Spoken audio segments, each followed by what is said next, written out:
তুমি তো চলে যাওয়ার অনুমতি চাওনি, তুমি সিদ্ধান্ত জানিয়েছ। তুমি থাকতে চাও না, তাই তুমি চলে যাবে। এরপরও তো আমার কিছু করার নেই। তুমি তো ভেবেই নিয়েছ যে তুমি থাকবে না, তাই আমার হাজার অনুরোধও তোমার ভাবনা আমি পাল্টে দিতে পারবো না।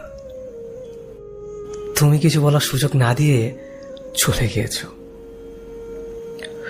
এমনকি যেন কোনোভাবে তোমাকে ফিরে আসতে না হয় সেজন্য যোগাযোগের সব উপায় তুমি বন্ধ করে দিয়েছ। এর মানে তুমি পরিকল্পনা করেই চলে গিয়েছ তোমার নিজের ইচ্ছায়। আর যে মানুষ নিজের ইচ্ছা চলে যায় বা চলে যাওয়ার সিদ্ধান্ত নিয়ে নেয়, তাকে আর কোনো কিছুর বিনিময়ে আটকে রাখা যায় না।